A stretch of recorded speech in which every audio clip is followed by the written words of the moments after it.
What up? What is up, YouTube? Check it out, man. Without a doubt, Tisha Tales is tearing it up, man. Diddy trial 2 days. Lauren London and Michael B. Jordan name. Now I already know what London. Lauren London. I gotta look her up. Hey, y'all hit that subscribe button, hit that bell. Let's check this bad boy out, man. She is funny. Hey, come on in, close the door, sit down and close the door. Something like that she says. Just check it out. Hit that subscribe button, hit that bell. Let's check it out, man. Here we go. Hey, hey, what's up, guys? How y'all doing again? Did you miss me? Y'all, let's get into this. Listen, I have a reason why I was not there for the first day of Diddy's trial, but baby, let me cook, because I'm coming up with something good. But y'all, let's actually get into this. So much has come out between day 1 and day 2 of jury selection. We have insider information. Lauren London, jurors are looking at her. Prosecution and defense are zooming in. We're going to talk about that. We're going to talk about Michael B. Jordan and the way he don't fear God. And baby, I'm here for it. I don't know what happened. Actually, I do know a little bit today. We're going to talk about how Michael B. Jordan's name came up, how he is involved, and how, baby, he might actually be the wild card that either exonerates Diddy or takes him down. On top of that, we're going to talk about all the stuff going on in the Diddy trial. Did you guys know that the judge issued a gag order that none of the lawyers, none of the prosecutors, nobody even representing any witnesses can talk at all to the media? Diddy, who didn't learn from the first time, thought it was cool. He bought in Mark Geragos to try to run some game on the judge. And the judge is sitting there looking at Diddy like, listen, I'm going to need you to wrap this up in 3 to 5 business days because it's not going down the way you think it is. There is so much going on in the Diddy trial. We do know that this is jury selection. It is voir dire. Don't worry, your girl is going to get you guys exclusive content if I have to go there myself. Don't play with me. That gag order is not stopping anybody because, baby, again, we'll talk about that in a second. Okay, so where do you guys want to start? First of all, hi, how are you guys? I know I missed the Met Gala yesterday. Don't worry, we are going to do a first reaction live stream today just to have some fun and to key about what actually happened in the Met Gala. There was so much behind the scenes stuff, but y'all ain't come for that. Y'all came for the Diddy stuff. So with no further ado, let's get into all this mess because, baby, when I tell you there is mess going on, Diddy has not stopped and he is still using these low down dirty tricks, but this time the judge is not here for it. If you guys know, we will be covering the trial, Diddy's trial live when it actually starts on the 12th, which is Monday. Just to let you guys know what is going on. Of course, everybody knows it's jury selection. It is voir dire. Diddy is fighting for his life, trying to get people excluded. Okay. One of the messed up things is they are really delving in to the jurors' personal life. They are trying to make it an issue. Anybody that has been abused, anybody that has been touched by whatever, anybody that has done the touching, they are getting in. Why is that so important? A lot of people don't realize Diddy is using this as a plan B. Let's be real. Unless God himself comes down and sits on that trial, not even that, he sends Jesus to sit on that trial and talk to Diddy. That is the only way Diddy is getting out of this, baby. At Southern District of New York had you dead to rights. They took down 𝗟𝗡𝗡𝗞𝗦. They took down Jeffrey Epstein. They took down Harvey Weinstein. What is a Sean Diddy Combs? He might be an R&B legend, super producer, you know, but baby, you were going against billionaires and millionaires and people that actually ran the industry and had Congress people, heads of state, presidents in their pocket. Diddy, come on, your money ain't that long. And we see, by the way, Misa is suing Mary J. Blige. Baby, the money train is run out. Everybody is in on this on their own. So anyway, let's get into this, okay? First of all, the voir dire. It is important that everybody, and this is a public service announcement, if you know anybody that is being called, everybody must be 100% truthful. Now, there is big money involved if you are a juror. Hear me out. In high profile cases, there's always big money involved whenever you are a juror, because afterwards you can do talks, you can go on talk shows, you'll be all over the media. And if you write a book about what happened, people will read it. There's a voracious appetite what's happening with Diddy, especially now that there's Amazon and self-publishing. You don't even have to wait for Random House Penguin to actually come up. Okay, so that's the first thing that's going on. Hold on, let me make sure y'all can hear me, because half the time I just be like, and y'all be like, Tisa, we can't hear you. Tisa, where's the volume? All right. Now, there's also other stuff going on, okay? On top of that, the jurors, and it is going to be said, the jurors actually can write books. There's big money. If God sends Jesus to get on that trial and Diddy for whatever reason, okay, is sorry guys, Diddy for okay, so what's up? Sorry guys. So Diddy for whatever reason, in any way, shape, or form, can get off. Baby, these book deals are going to be multi-million-dollar book deals. We saw what happened with Rodney King. We saw what happened with OJ. I'm not saying Diddy is innocent in any way, but we saw what happened. So everybody wants to be on that jury. Usually you got to beg people, threaten people, drag people. Everybody is front and center on that jury. I know I was like, yes, I've heard of Sean Diddy Combs in the past. Why do you ask, right? However, Diddy is hoping that people lie. Diddy is hoping that people's appetite to be in the middle of the mess is so voracious that people will lie about their past instances of DV, abu, all that stuff. And if they lie, what does that mean? It means that if Diddy, because he is going to look into all the jury's background. If they're saying, no, I'm not really involved, and they're like on the burner count talking about Diddy needs to burn in hell. He did it and I hope he burns in hell on Samuel L. Jackson. What does that mean? It means something important. It means that when they find that out, Diddy can declare a mistrial. And anybody knows that a mistrial is one step closer to freedom. On top of that, even if he finds this out later, he can overturn the judgment. More importantly, and this is what Diddy is hoping for, okay? Before, a couple of years ago, Diddy was like, I run this city, send the cops and DA, the feds to come get me. He was doing it, right?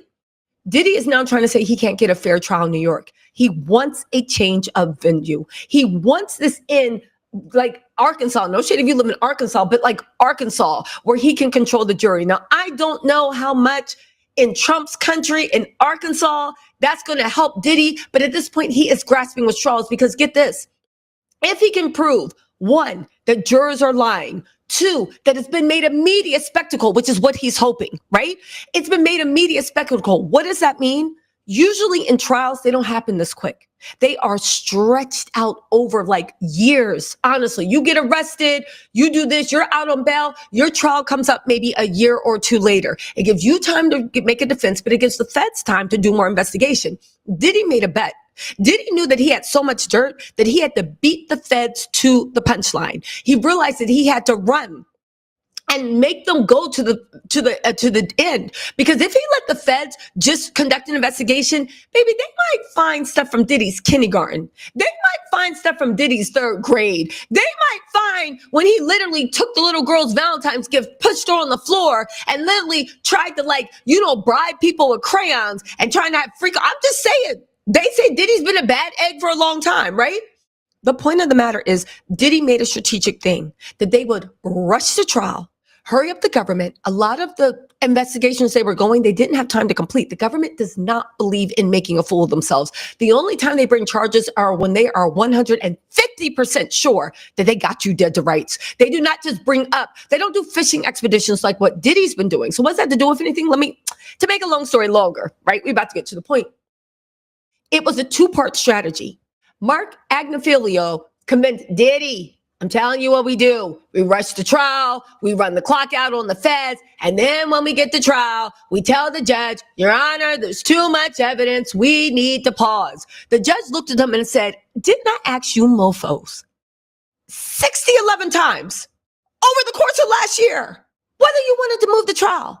And then each time you stood your pale ass up in front of me, Mark Geragos, talking about Your Honor, we are sure. Did not Diddy sit there Now he's trying to look like old man Winter. Literally last year with Young Miami, he was trying to look like a sex symbol, which by the way, was never going to sell. Like you was never the sex symbol, right? You need to put more Tucci in people's Walter Scrape soda. You're a lot of things, Diddy, but you've never been a sex symbol, even though you've been trying to make it work. You literally just last year was trying to like talk about the way you and Young Miami be dipping and diving, slipping and sliding. And now you sitting over here trying to look like old man River, a white, all your hair white and your beard white, which by the way, I think he's bleaching it. Shut up, Diddy. People don't just go all white. And we could tell you were salt and pepper maybe. Anyway, he's now trying to look all frail, all old. So when he hobbles into court looking like three blind mice, everybody just covers their eyes. And they're like, how could this man be the person that did all that? Man, shut up. Cue the footage. Cut the bull. Cue the footage. Press play. And you're going to see what Diddy be doing. But anyway, right? So they're like, listen, let's make you look smaller. Let's make you look weaker. Let's not forget when George Zimmerman and Trayvon Martin, remember how he tried to like sit there with his like evil self trying to look like, how could I do this? Shut up, right?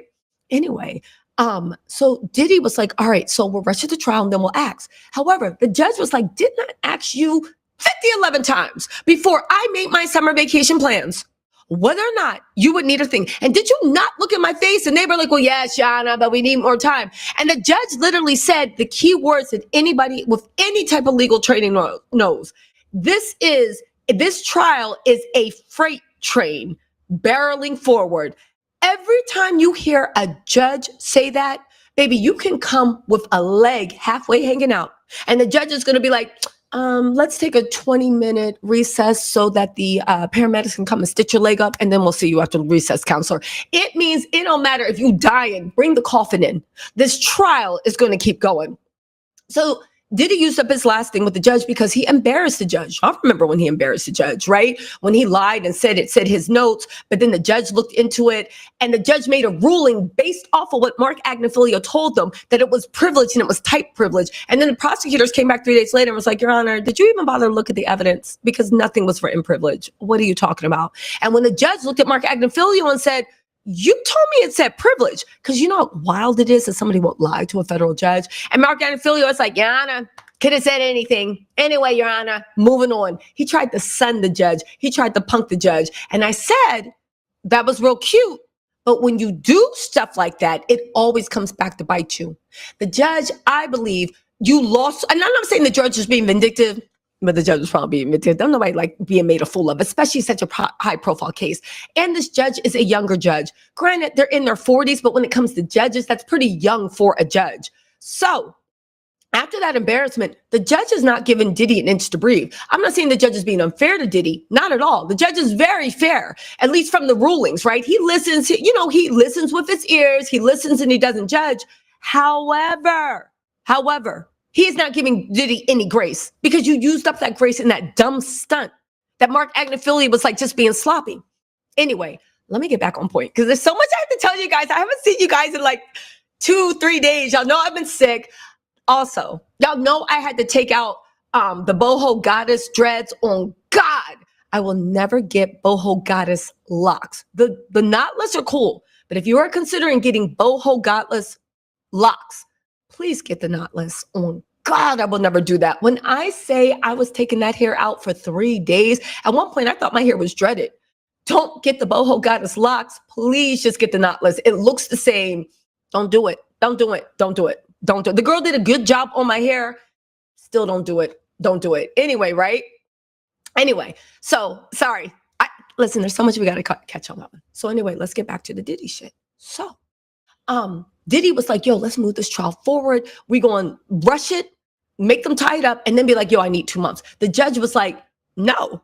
Diddy was like, right? Mark Geragos still thinks he has one trick up his sleeve. If he can prove that there is a media circus, if he can prove that there's no way he can get a fair trial, if he can prove all this, there's a chance there will be a change of venue. Now, would that jury be more sympathetic to Diddy? I very much doubt that. You can go to Magaland, they ain't doing it. You can go up to Uptown, maybe if you take it up to Uptown, but even then, I don't know, right?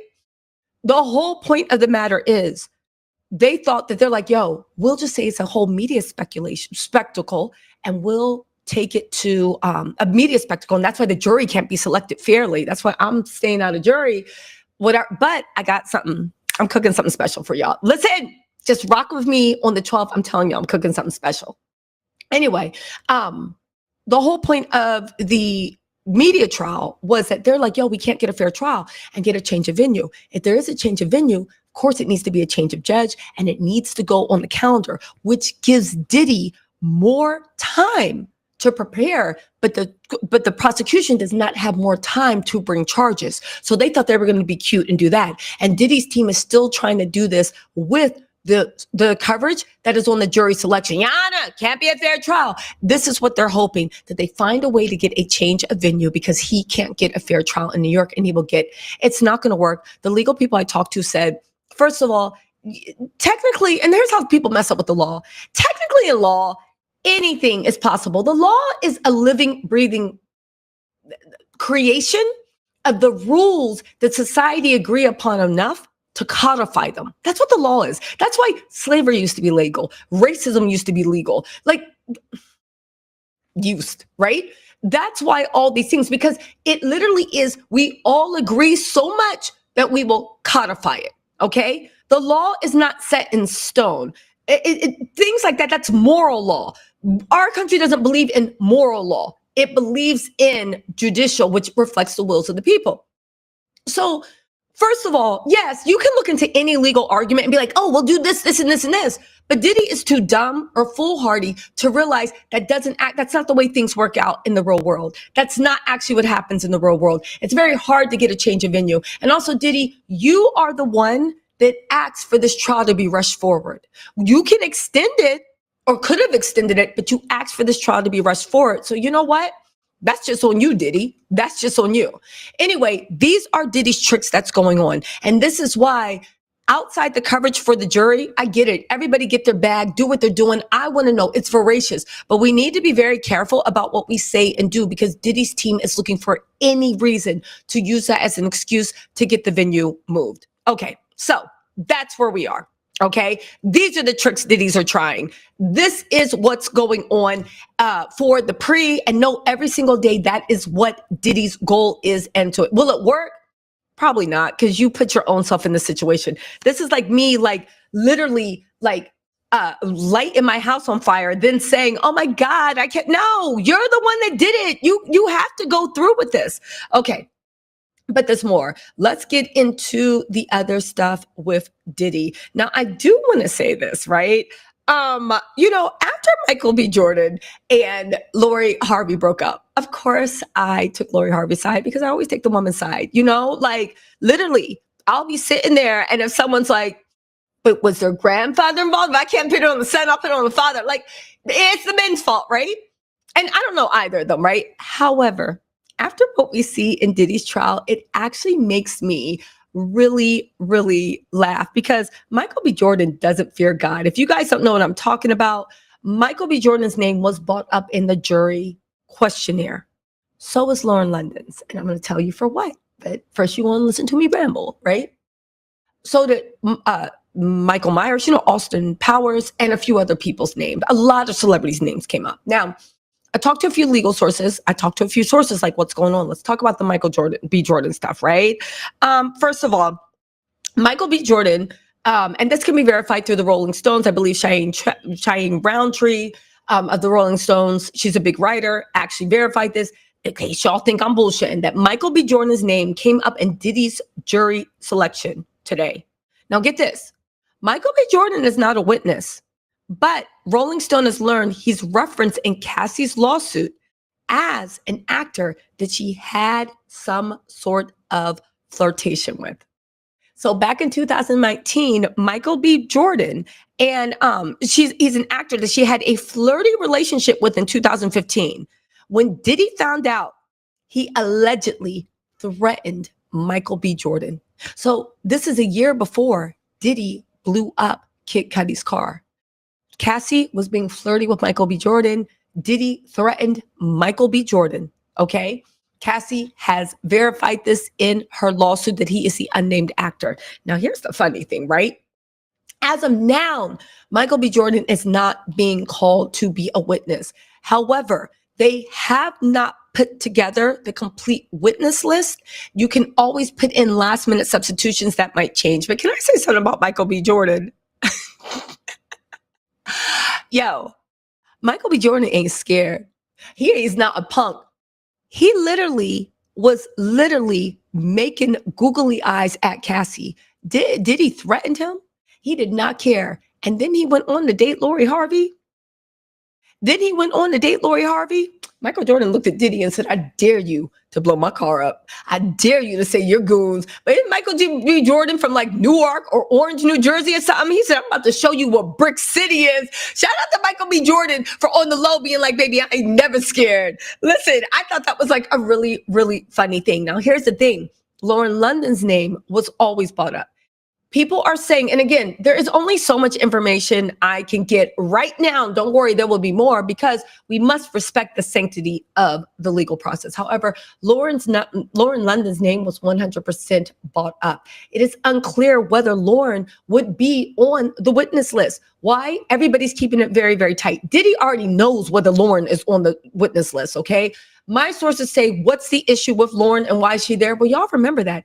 Lauren and Cassie used to be inseparable. Diddy, after Nipsey Hussle passed away, actually paid for Lauren London's security and helped her out with a lot of stuff. Nipsey, Lauren, Diddy, and Cassie, super, super tight. Peas in a pod, okay? Now, I talked to one legal scholar, and they were like, listen, there could be two things going on, and we need to account for both of them, because this is a Super Bowl. So, baby, we're doing the lead up. There's a chance that Diddy gets his celebrity friends to stand on the witness stand and say, yo, do a Carisha. Okay, maybe he treated Cassie bad. Maybe he treated victim 1, 2, 3, 4. I get it. But with me, what did Carisha say? He made me stand in my femininity. He made me feel like a woman. I said, baby, Carisha. Okay, right? But she said, they're saying that Diddy might want to get people that sit on trial, right? That sit there and get up on stand called as character witnesses. I never saw him be violent. He was always so generous. He was a nice guy. And here's the thing. It's a very astute and strong legal argument because, let me look at the notes, right? It's a very astute legal argument because they said that at the end of the day, Diddy still does have fans and people are 100% starstruck. I even took notes. They said people are very starstruck. And if you can get people who people are like, oh my God, that's my favorite actor. That's my favorite actress. I really respect you to actually say good things about Diddy, it might go far or give him more hope than what he would normally do with the jury. Now, here's the Lauren London issue, right? Here is the Lauren, they also said,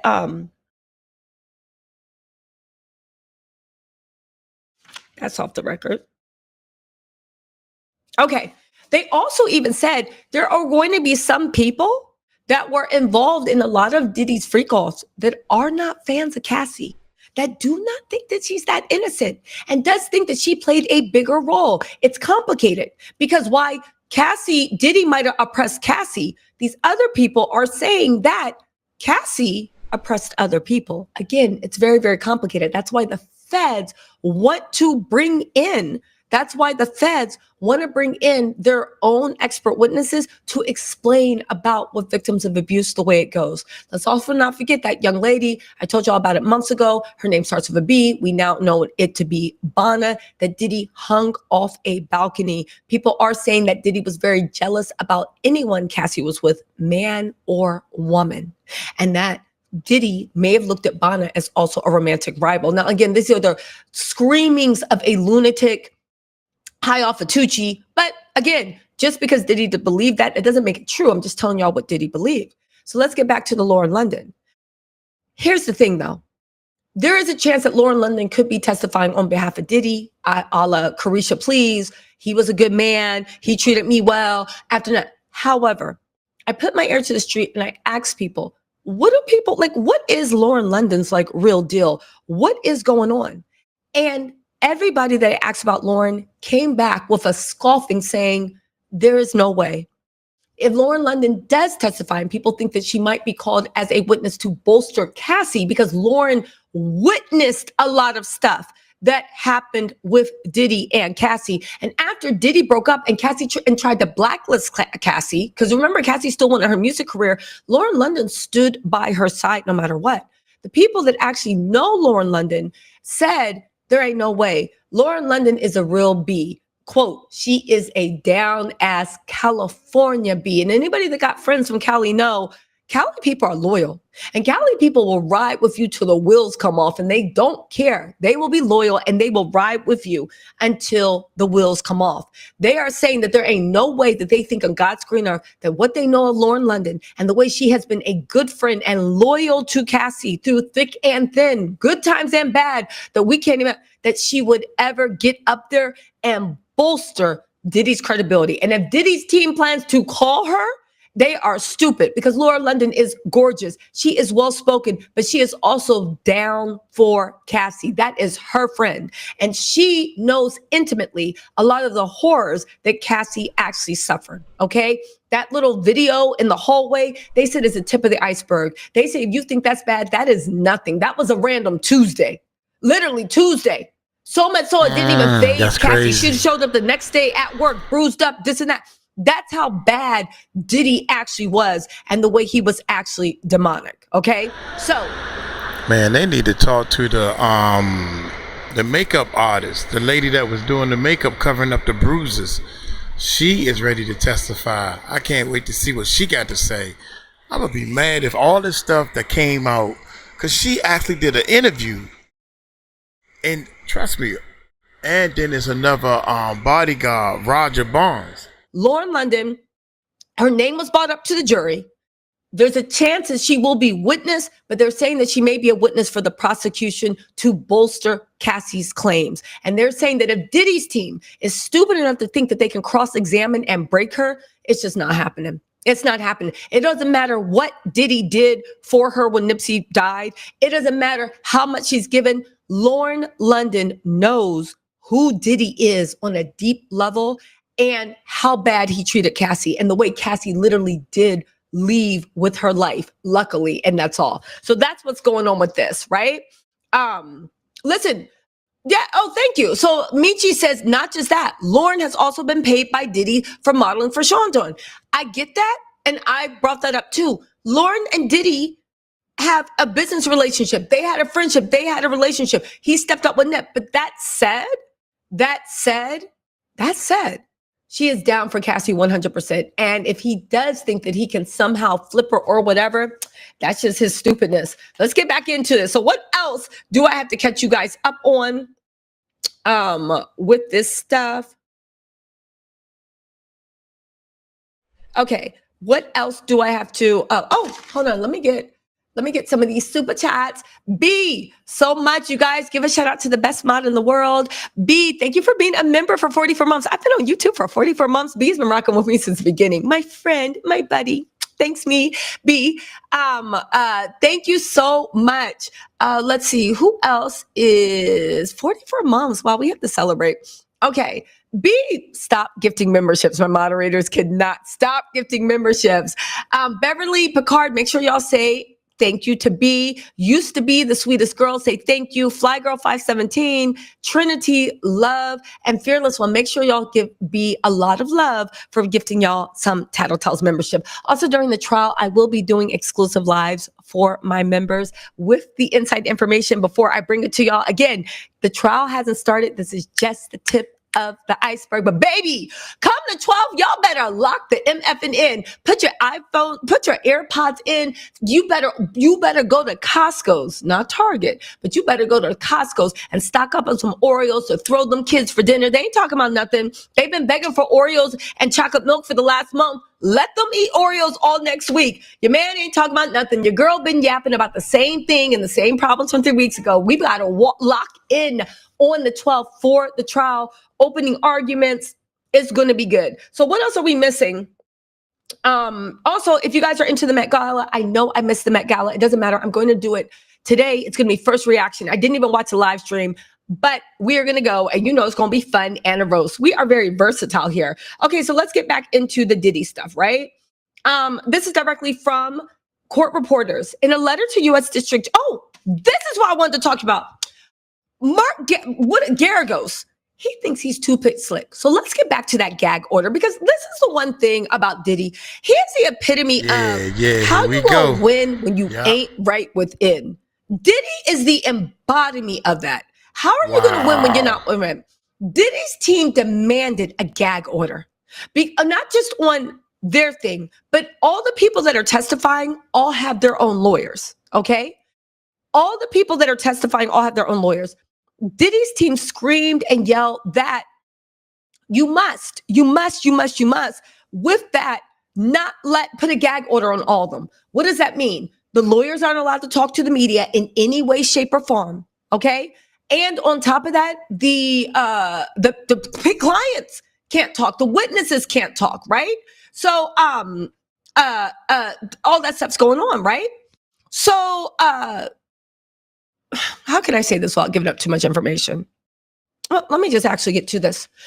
Diddy, however, always thinks that there is one rule for him and another rule for everybody else. Diddy, however, thinks he can do whatever the F he wants. And that is completely untrue. So what does that mean? It means actually that Diddy thought he found a workaround about the gag order he demanded. The judge just put the gag order on Friday, right? Because if not, I would have had every lawyer in there and the people like, sit down, let's talk. Do you want anything to eat? Order deliveries. Deliver whatever you want. You want a seafood boil? You want lobster rolls? Let's get it all. Anyway, let's chat, right? The whole point of the matter is also, if anybody is going to be in the trial and witnessing it, make sure y'all reach out to me, 𝗟𝗡𝗡𝗞𝗦, directly DM on Insta or 𝗟𝗡𝗡𝗡𝗏@gmail.com. I would love to have you guys on, hear your experiences. But don't worry, I'm also cooking up something good too. I'm going to get y'all something homegrown. Anyway, Diddy just rehired Mark Geragos. Yes, Mark Geragos. His daughter is already working on Diddy's trial. He also got James Comey's daughter. Diddy has also been going out of his way to try to beg a Black woman attorney to represent him, because he said, clearly somebody said, like we did, you can't pull the race card with an all-white team because they don't understand the nuances. And Diddy hopes to get Black men and Black women like him across the jury. So it's kind of like you have somebody arguing a very real phenomena, but they don't understand the intricacies. So it's going to fall flat. Diddy finally secured a Black woman lawyer to actually represent him. She was one of the co-counsels for Young Thug. She has a really, really great record. Even though word on the street is Diddy literally put an all point and was willing to pay multi-millions to get a Black woman to represent him. He originally wanted 4 Black lawyers, women, to represent him. Ain't it funny how he's screaming, but he wants Black women to rally around him? He originally wanted 4 Black lawyers to represent him, and nobody would take. He was offering multi-millions, north of $2 million, just as like retainers. People are saying that he refused. Most people refuse. He finally did get one. Maybe he'll get more. Trial starting next week, so we'll see, right? But let's get back into Mark Geragos, because this was some shit. Okay. Mark Geragos, in a letter to the U.S. District Judge. Before we get into that, I just want to say that there are too many people who want to end race. There are too many people who don't see color. There are too many people that see, I don't care if I'm racist or not, what you did was wrong. When they show the proof of you drugging people and putting stuff in their drinks and different things, when they see that, ain't gonna be looking too good for them. Judge Arun, right? Here we go, y'all. Here we go. Okay. Mark Geragos, in a letter to the U.S. District Judge Arun, right, Subramanian, filed Tuesday, that's today, federal prosecutors have pointed out that Diddy's official 7-lawyer defense team appeared to consult with Mark Geragos during court proceedings Monday. Okay? Now, why is that important? Diddy actually has 8 lawyers. He announced that Mark Geragos would be his lawyer. However, Mark Geragos has not made an appearance in court. What is an appearance in court? He's been in court and he's listening and advising, but he has not made an appearance. Appearance is when you stand up and the judge says, all right. And it's like, yes. And you're like, Your Honor, 𝗟𝗓𝗡𝗞𝗦 tells making an appearance for the prosecution. 𝗟𝗓𝗡𝗞𝗦 tells making an appearance for the defendant. That's making an appearance. You formally let the court know officially on record that you represent that client. Now, Diddy did hire Mark Geragos. Why did he do that? Well, here's what the prosecution thinks, and it 100% agrees. Diddy ain't ish. Listen to this. During court proceedings on Monday, the prosecution was like, what do you think they're doing?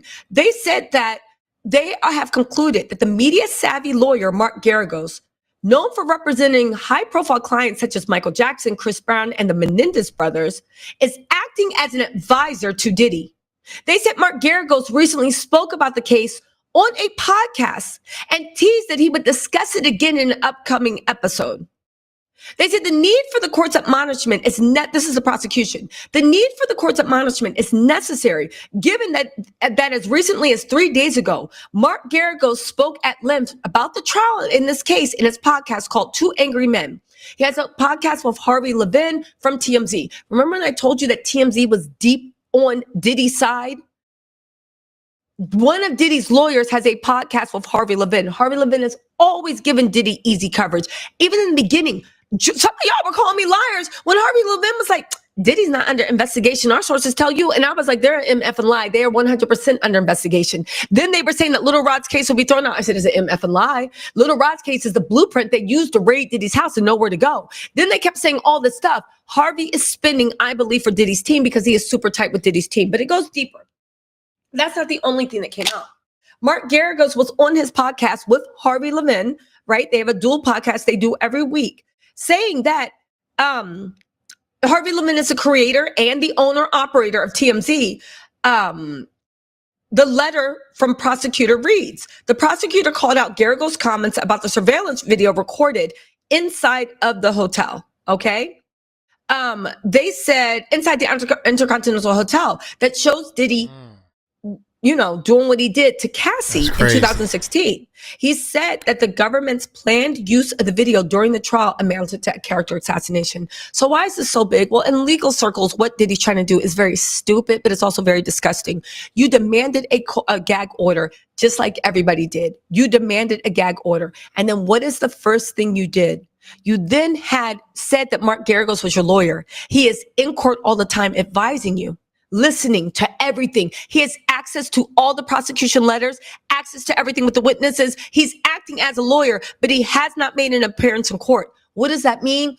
It means that Diddy is safe from the gag order as long as Mark Geragos is leaking information. You don't violate the gag order because Mark Geragos is leaking information. The prosecutor saw that and said, nah, we're not doing this. The gag order came out Friday. You literally talked about the whole case on Saturday on your podcast, and you talking about it with 𝗗𝗡𝗡𝗞𝗦. So basically, you think you're going to get in here, know everything that's going on in trial like you're a full lawyer, then leak information to TMZ, leak information to everybody else, and we just going to skip to our Lou? You must be out of your MF and mind. Your Honor, no.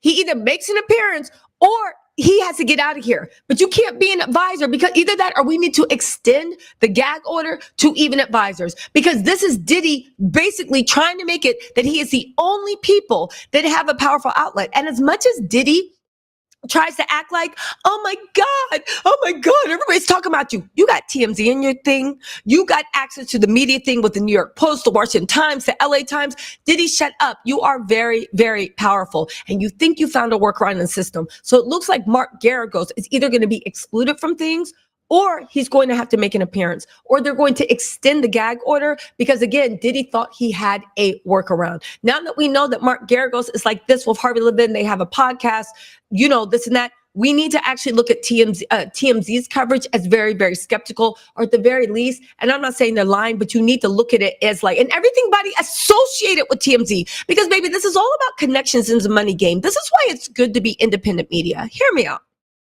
Independent media, y'all know, I'm giving y'all information. I'm giving y'all what y'all found, but I'm also giving you, this is my opinion. This is my opinion, and we can have a respectful conversation about it. And that's independent media. If you see me talking, you know Tissa's telling me what she heard.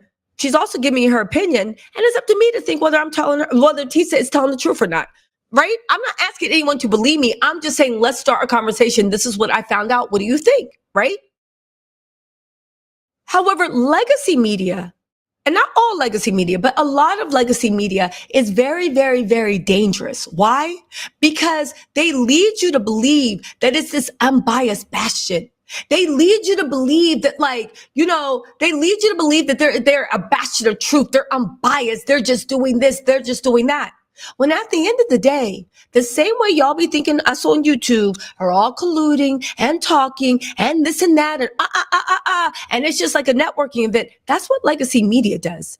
And this is why legacy media is declining. They literally are trying to go to the people that have more money, where they can get beneficial relationships from, what they can do. Their concern is not bringing y'all the whole truth, nothing but the truth. Their concern is, how can we foster these relationships? And don't forget, these relationships aren't just with Diddy. It's for the team around him. It's for those other lawyers. It's for this. So when you go into a headline about should they be as brutal to Diddy as they could, but then they're like, wait, that's Mark Geragos. There's another client. There's another trial coming up. Oh, we might need to preserve this. That's when they start going easy and they start going light. Again, not saying that TMZ is going to print outright lies, but they have spun this Diddy situation several times to Diddy's favor. The only thing is the prosecutors have been involved and it just doesn't really look like it's going that way.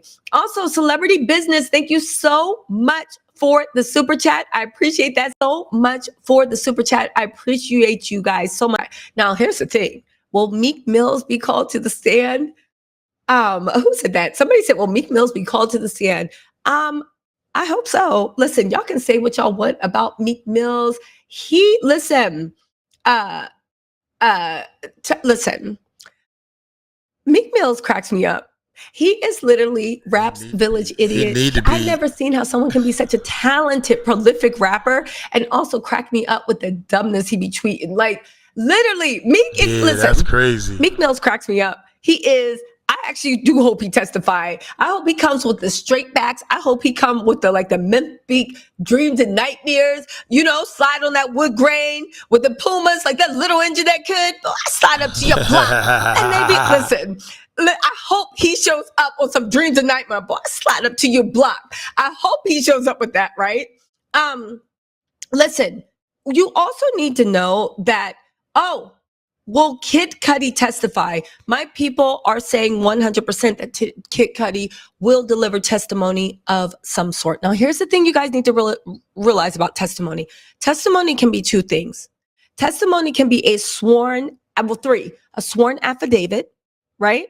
It can be a deposition. Affidavit is when you make a statement under penalty of perjury. Remember how of each trial when people be like arguing back and forth in media and I go to the court case and I'm like, well, no. Who literally signed a sworn affidavit under penalty of perjury? Because that is making testimony that can be used in court. You can lie all day on the internet. As long as when you get into court, everything you say is truthful, that's fine. So it's that sworn affidavit. There's also a deposition. Deposition is like a mini trial, but it's not a trial. But the other lawyer calls you in, and you have to sit in front of the lawyer and you have to explain everything to the lawyer. And the lawyer can question you. They can push back. Your lawyer's sitting right next to you. The other lawyer's sitting across, and they'll get into it. Like, so what'd you do? Did you do it? Did your foot hurt after you kicked Cassie? And then your lawyer will be like, relevance. Like, it's literally like cross-examination without the judge. But anything that is made off of that deposition can be entered in court because you say it under penalty of perjury. Penalty of perjury means that we find out you lying, that's your ass. And under state law, maybe they're not that strict of perjury, but under federal law and high-profile cases, they are 100%. Very, very, they take perjury seriously. You can go to jail for perjury for, I think, up to 5 years. Like, you can do jail time for perjury in a federal court. So going back to that penalty of perjury, there's also the third type of testimony. When you walk into court and you sit in the juror's box, right? When you sit into the juror's box, that is a third type of testimony. My sources have told me that Kid Cudi has already given sworn statements on the penalty of perjury to the prosecutors. I do not know if he has been deposed yet, Diddy's team would have to request that, but I don't think that, I don't know if they want to do that. However, there is a high likelihood that he will also sit in the witness stand and give testimony. He will also sit on the witness stand and give testimony, but he has already given testimony that will be admitted into evidence. So we'll see on whether the prosecutors want to put him on stand, but he is standing 10 toes down with his assertions that him and Cassie had some type of flirtation, and Diddy actually, he believes under penalty of perjury that Diddy had his car blown up, and Diddy also did things to lead him to, and say things to lead him to confirm that it was Diddy that actually did it. Okay. Also, I don't know when this crazy rumor came that the prosecutors are not showing Cassie's video. In court documents, the judge actually said that the video is admissible. The video is 100% admissible. Diddy's team did argue that it was highly edited, but this is what I mean about that misinformation. And misinformation comes down, you need to look like who's associated with TMZ, who's associated with Geragos and all those other attorneys. Again, these relationships go deep, okay? The whole point of the matter is the judge has said in court documents that Cassie's video is 100% in evidence, and it can 100% be shown to the jury, and it 100% will be shown to the jury, and they have the original video. Even though Diddy said, we think it's edited, the judge looked at them and said on court documents, we don't, I know for a fact it's fine. We're using it. Let's move on. So yes, Cassie's video will be shown, and it has been admitted into evidence, and it will be shown and used in court. And the judge believes that the copy they have is the original unedited copy. Now, hear this. The edited version, and that's what Diddy is saying was shown on CNN, where he looks bigger. No, you don't. I recognize that little skinny fat back anywhere, Diddy. No. And also, he said it was sped up, right? That won't be used in court. But the original video, and the original video is much longer and much more brutal. The original video will be shown in court. On top of that, I believe on the 12th, there will be a list of evidence. We'll get a full list of evidence, the evidence list, because it needs to be actually entered in. Okay. Listen, Maya, the DMV tutor, I just said that the prosecution will not be using the CNN version. I am listen, when I talk about something, I'm talking to you guys like we've been on this journey together. The original version is not the CNN version. And that original version will be used in court. You can take that to the bank 100%. It will. If the judge, the judge has already admitted it into evidence. Again, don't be, and this is what I mean about misinformation. Don't be fooled by these little sleights of hand. Oh, the CNN video won't be admitted. Okay, but the original will. So we actually don't need the CNN video. And the original video has even more information. CNN just gave us a little clip. The original video got so much more. I don't think it got sound, but it might even have sound. It might even have sound. Let's also not forget that since that video is being admitted, who are they bringing to the testimony? They're bringing to the person that filmed it. It was somebody, people are saying from the security staff, that when they were watching the monitor, filmed what was going on the monitor on their iPhone. This is how Diddy was actually saying that. This is how Diddy was actually saying, oh, it might have been altered. And they were like, no, it wasn't. On top of that, and this is like a little T. This is a little T, okay? How did they know? And what did they think it on that this was the original video, even though Diddy was saying it wasn't? Well, remember when the feds raided Diddy's house? And remember when they took the server? And remember when all that was happening? Sources are saying that the reason they were able to say that basically the recording of the video, like the video was playing on the security screen and they were filming. That's very common in hotel security. That's how the Beyonce and Jay-Z Solange beatdown got leaked, right? Because the security knows when they see stuff with celebrities, they record. They're not supposed to, but they do. Well, they are saying that there was a copy on Diddy's hard drives that matched the video that was recorded on screen. So that's how they were actually able to say this is the original video. So Diddy did his own self in, and Mark Geragos and all these people running around in TMZ Yeah, no. Again, you guys, we're about to enter the devil's lair, and I want you guys to know that they are going to be using sleights of trick. The CNN video wasn't admitted, but the original was. The original is even more powerful. They're also going to have the person that filmed that video and saw it in real time testify. They're also going to have people that were actually involved in the cover-up testifying. So we're good. We got the original. We got the people he made the deal with. We got another original on Diddy's hard drives. And we got the people that taped it, that saw it, that had to do all that stuff and sell it to Diddy. They're going to be testifying too. So F that CNN video. We got the original. You know what I'm saying? Listen, somebody said, I bet Jamie Foxx will take the stand as well as 𝗟𝗡𝗡𝗞𝗦. Jamie Foxx could take the stand, but I don't know. 𝗟𝗡𝗡𝗞𝗦, y'all really think that man be telling the truth? I don't know. Listen. I don't think that 𝗟𝗡𝗡𝗞𝗦 will be testifying at all. I think that a lot of stuff 𝗟𝗡𝗡𝗡𝗡 says, he says on the internet. 𝗟𝗡𝗡𝗡𝗡 was never called in by the feds for questioning for anything. Wow. But then again, they did say, hear me out though, they did say that they're going as far back as the 𝗗𝗢𝗡𝗞𝗦 years. And there was something in the court thing that they said that one of the people who was abused by Diddy is no longer alive, and that shouldn't be allowed to do it. But the prosecution is saying, no, you don't understand. We're not trying to prove that Diddy did DV to someone. We're not trying to prove that Diddy hit. We're not trying to prove that.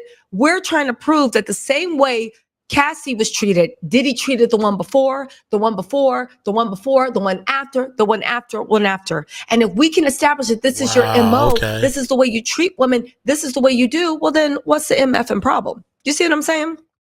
That's what it was, right? I actually do think that the original, Pamela, I agree with you. I believe the original video is worse. It's longer. It shows more. Again, that was a snippet, but it shows more. And to me, for someone to, do you know how much rage you have to stay mad and hitting on somebody for over an hour? I know everybody gets upset. I know if you handsy, but anybody that's been in a fight knows that after even landing 3 minutes of fighting, you are spent. You are exhausted. Do you know how much rage you had to keep hitting somebody viciously for an hour, then drag them back to a freak off and make them do what that thing do? Do you know the type of derangement? And to me, if I saw somebody literally beat somebody for an hour, I'm like, you're a monster. You are a monster. This is about control. This is about submission. This ain't anger. This isn't a crime of passion. That's not even an excuse, but even it is. This is you just literally being out of your MF mind. Listen, Ramon said it. Ramon said Diddy never thought he'd see the inside of a courtroom. If he could have predicted it, his behavior would have changed years ago. He got completely out of control because he thought he couldn't be touched. Ramon, I agree with you, but I would go to say for the people that know Diddy, his arrogance, you're right, he never thought he would get caught. Or more importantly, he never thought he'd be held accountable. He never thought he'd be held accountable. And now he is being held accountable, and he don't know what to do or when to do that, right? He don't know what to do. Listen, Rudolph said, I think at this point that Cassie video is a video seen around the world. Even if it's not shown, it is burned into everyone's minds. That's going to hurt him, shown or not. You guys, I'm telling y'all, you can take this to the bank. It's in the court transcripts. I agree with you, Rudolph. However, that original video that CNN showed a small portion of will 100% be shown to the jurors, and it'll 100% be shown in court. On top of that, there are videos of freak-offs that will be shown on court because some of the witnesses are actually in the freak-offs. Again, that server Diddy kept had a lot of freak-offs. It had the original Cassie video. That's how the government was able to make an argument that the other video that they have that the person took from the screen recording is the original version. They actually match. You feel what I'm saying? Y'all feel what I'm saying? Listen, at the end of the day, it is what it is. Listen, this is going to be a who's who. I am interested to say, because again, with these legal scholars, and I just want to say this, right? Because there's a bunch of, if you guys can't watch this whole live, I'm going to go back and make shorter videos today. You guys, I'm back. It's my Super Bowl. We're going to ride this till the wheels come off. But let me just say this, right? Yeah, you go, It girl. is interesting that Diddy thinks that he can get Hollywood to come out and start making character things. Because I would say, who in their right mind would be attached to Diddy right now? Who in their right mind? If you get on the stand, we already know Kanye's West's butt is up there. Kanye up there talking about he maloloed his cousin until he was 14. Kanye already talking about him and Bianca are swingers, this and that. Remember when Kanye got on stage and thanked Diddy for teaching him everything he knew about how to find a wife? Remember? I'm going to thank Diddy. You raised me. You taught me everything I need to know about what to look for in a wife, this and that. I don't think he was talking about Kim. Back then, he was secretly married to Bianca. I do think that Bianca, because in the lawsuit against Kanye, one of Kanye's employees said that on the regular, Kanye would bring his friends to the Yeezy offices, right? They would go into the conference room. Bianca and her friends would get busy with the sloppy toppy while Kanye sat there and watched until he was pleased. Right? And they would be doing the sloppy toppy. They basically said that like Yeezy was like a freak show. Kanye did say that Diddy taught him that. I do 100% believe that Kanye is going to be one of the people on the tapes. I do think that's why Kanye is now trying, because here's the thing. Kanye used to be a lot smarter. I really do think that his brain is fried off that nitrous oxide. So a lot of like his little manipulations are just like very obvious, like a very little kid, but like a very like perverted little kid, right? Dangerous little kid. But I do believe that Kanye admitting what he did to his nephew, I do believe that Kanye, hold on really quick, y'all. I just got to turn my camera off for a second. I do believe that like what Kanye did to his nephew, I do believe that everything he's admitting about Bianca, hold on real quick. Please hold.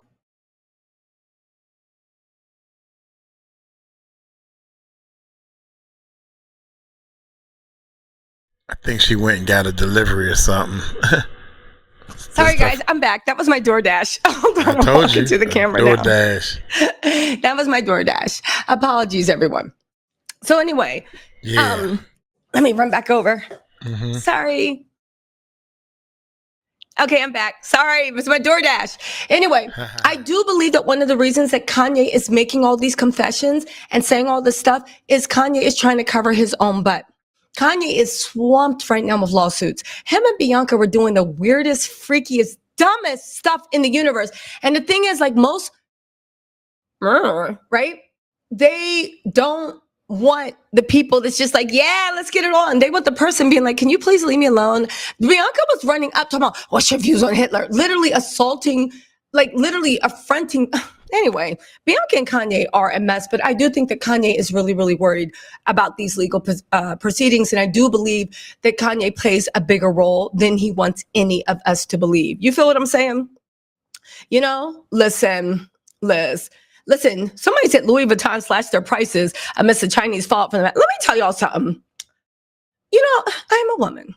The men I've dated have given me like purses. I believe that purses and jewelry, that's for your man to get. I can buy my own shoes and clothes, but when it comes to like purses and shoes, I expect my man to like come through. You know, all the holidays, make some up if you need to, but come through.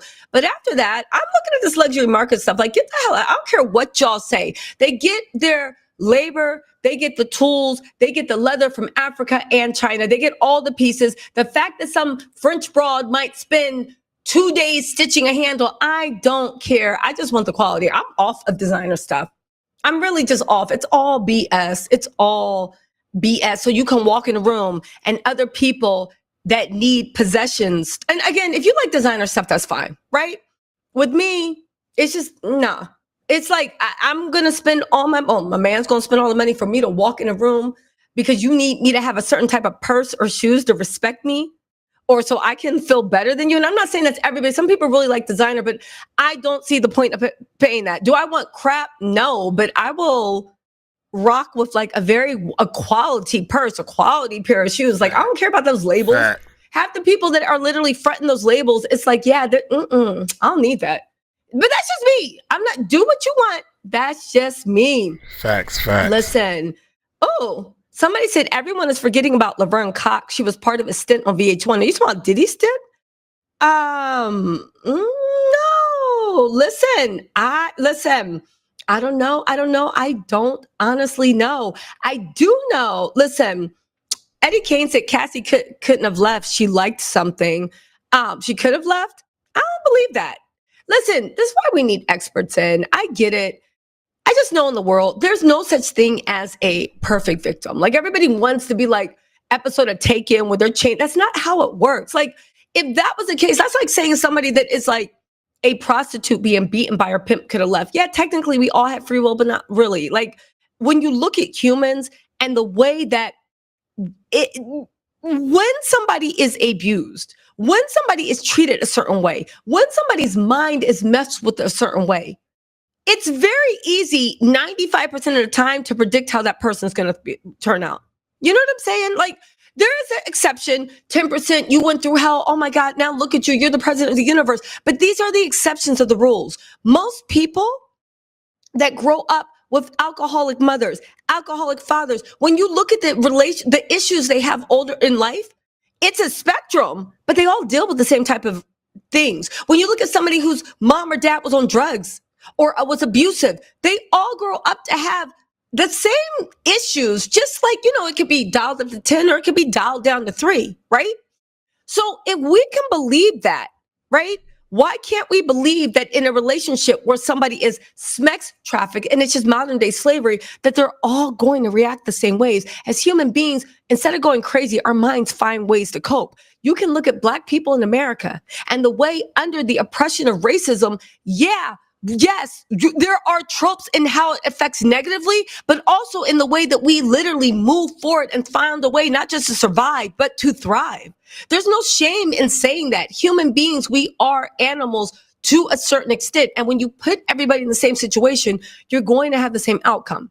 If Cassie, once we get the whole story and not Diddy's thing about, oh, she liked it. Really, Diddy? She liked it. Okay. All right. But once we get the full story about the atrocities that happened, not just to Cassie, but to everyone, I think it's going to and that's why Diddy's team was fighting tooth and nail to make sure that no experts could testify on the prosecution's beside, because the experts will be like, this is what happened with this. This is what happened this. We study victims of trafficking forever. We have a million case studies. This is what happens in these cases. And look over here. Same thing happened to Cassie. Same thing. It does not matter. That's like saying, and I don't want to take it back to slavery, but that's like saying because one person is maybe better kept and their shackles are made of diamond bracelets, but they're still shackles, and somebody's in the field, we can argue but they're both slaves. It doesn't matter whether one's dressed up. It does not matter whether Cassie was always in a car, always designer stuff, always the prettiest, always the best dressed at a party. You are still nothing but a dressed up, not even sex worker, because the sex worker has the will to do that. You are a dressed up trafficking victim. And yes, I look at Cassie the same way as I look at somebody in a potato sack that literally got to sleep on a straw bed. It's the same thing. The fact that there's all these baubles around it doesn't make it any less of a nightmare or a cage. It actually makes it scarier, because you see, even this whole China thing, and I'm bringing this back to the bags, right? Even this whole China thing with the bags. People want to feel a part of power so much. And that's what those bags and those purses and the baubles represent. It's social status. I have so much money that I can spend it. There's a reason why every billionaire in the world, instead of building 1 billion schools and feeding the poor, they're shooting rocket ships up into the sky for 11 minutes and buying yachts and like luxury goods, because they would rather burn that money than help the next person. And when it comes, just hear me out on the luxury goods, that whole system, luxury goods, wealth. Does that sound familiar, y'all? The Music Recording Network. They would rather spend the money on junk, burn up the money, buy 3 jets. What? And Mayweather said he got 3 airplanes. But you can't pay your bills and pay the people you owe. You got people that work for you. That's picketing. because you owe them money. These people depend on you to feed their family. Help people. It's all about helping people. That's all. Thank you. I'm glad you said that. Building a billion schools and feeding the poor. They're shooting rocket ships up into the sky for 11 minutes and buying yachts and like luxury goods because they would rather burn that money than help the next person. And when it comes, just hear me out on the luxury goods, that whole system, luxury goods, wealth, status, hierarchy. I get it. We're humans. Like nobody wants to be at the bottom of the totem pole, no matter whether it's high school or whether it's in real life. But the whole point of the matter is when you see the people that are so desperate for status and they see Cassie maybe being slapped around or literally beaten so bad that the head of security looks at you and breaks out into tears. And they don't care because they got invited to a Diddy party. They got invited to a Bad Boy album release party. They're sitting there. They're showing all their friends. People are like, what? You know Diddy? Oh my God, can you take me to the party? That type of currency, that smell of power, being able to sniff the power, is worth so much that they will turn their head when they see another human being treated worse than a dog. No, shade the dogs. Again, that's how slavery happened. They were willing to overlook the fact that you had enslaved another human being because they benefited from it or they wanted to be around the money. You don't think the slave owners had groupies? You don't think the people in the plantation had people trying to climb into their beds? You don't think that they were the modern day celebrities that had the best parties? Oh my God, did you go to this slave plantation? Oh my God, they had this delicious invention called ice cream. No, it was frozen. It was like it was ice and snow, but tasted vanilla. You don't think those people had the grandest parties? You don't think that they weren't sitting there riding on their little horse and buggy that was sitting on 4 4s, like literally chromed out wheels? You don't think that? No, back then that was the money, the power, the elite, those parties. Presidents were begging to come to those parties. Think about it.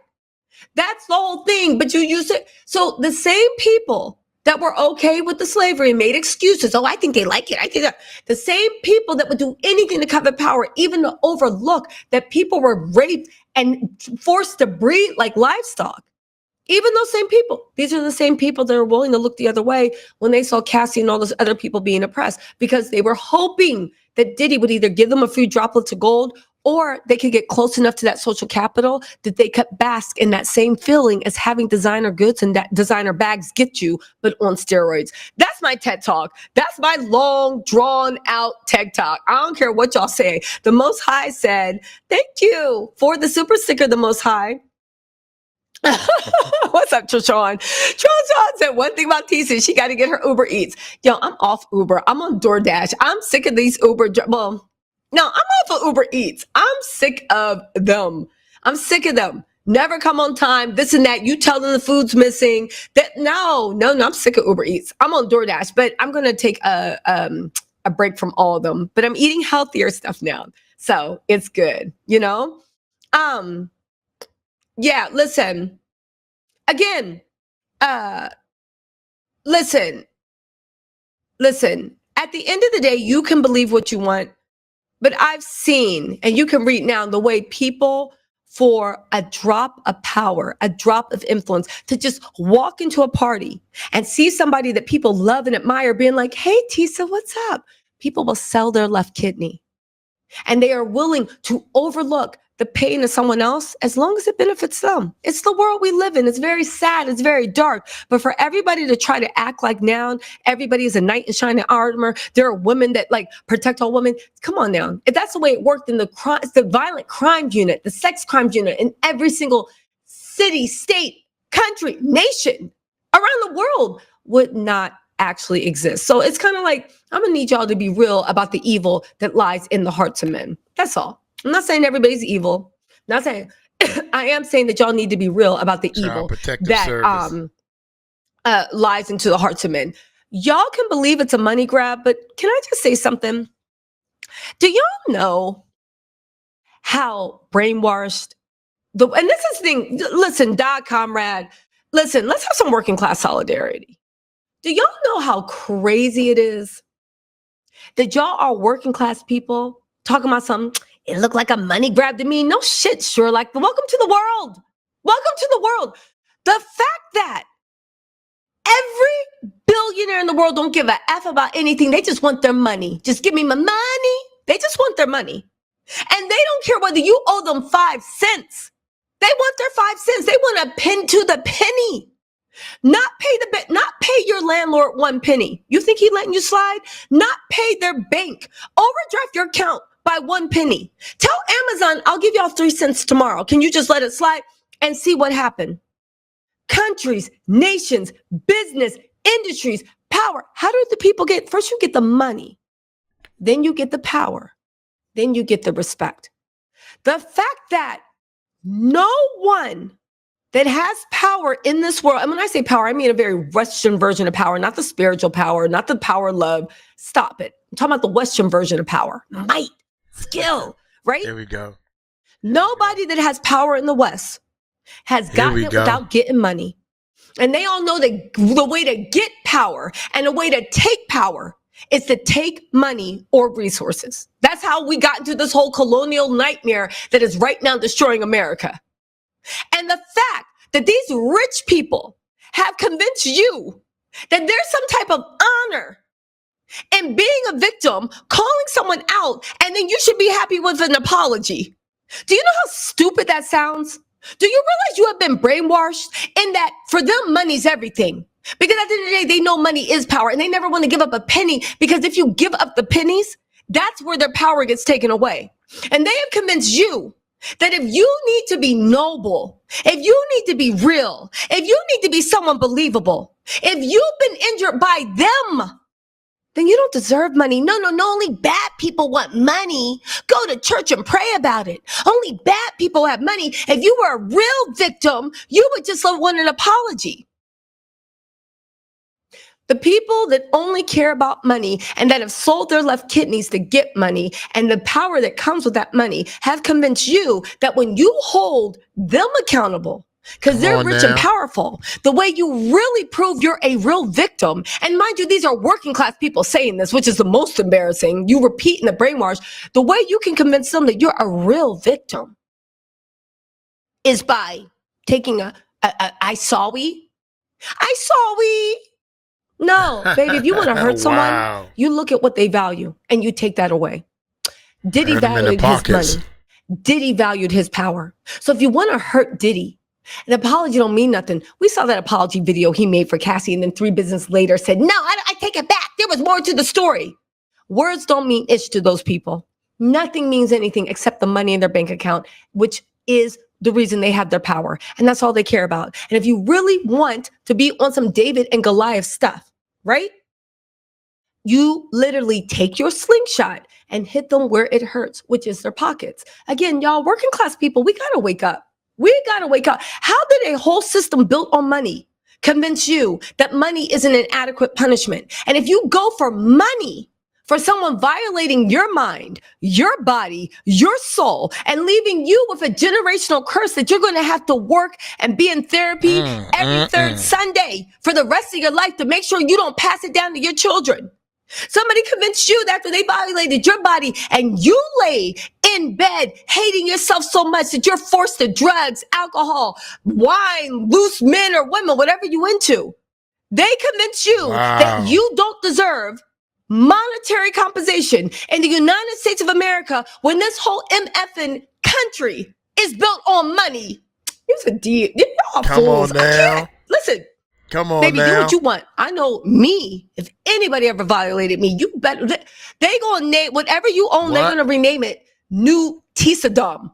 I'm taking every MFing thing you own. But your kids don't have money to go to school. F those kids. I don't care. I'm taking everything you own, and I'm gonna make you lay in the bed the same way I did, crying over your dollars and money and everything you lost, just like I did. And the fact that as working class people, y'all are repeating these tired narratives that the ruling class has instilled in your mind through what it is to be an honorable person.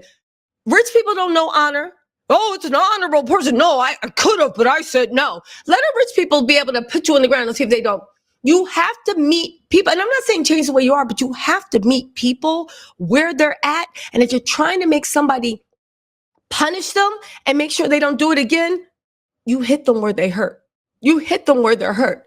And you can understand that somebody standing up in a criminal court and saying, I saw we, is not enough. When you violate somebody and that they have to go to jail, you can understand taking away someone's freedom because the I saw we isn't enough. But yet, when somebody's like, all right, I don't have the power to take you to jail, but I'm going to take your money and put you in a mental prison, all of a sudden, oh, it looks like a money grab. Do y'all hear yourselves? Do y'all? Like, where's the working class solidarity? Do y'all hear yourselves? And listen, and the elite put these messages even in all forms of organized religion. Why is it every single organized religion tells every poor person that if they just suffer in silence, their reward is the kingdom in heaven? Now, that may be true that if you live a good life, your reward is in the kingdom of heaven. Somebody say, preach, sis, preach. That, like, all the rich people are acting like this is all propaganda. And there ain't no reward. Like, do you see what I'm saying? Like, Anyway, Ahmed L, thank you so much for being a member thank you for putting a member. And here's what I am saying too. If you still believe because of all the brainwashing religion and the elite have put in your mind that it's dishonorable, that your body, your mind, your trauma is not worth a penny of their money, that is your business.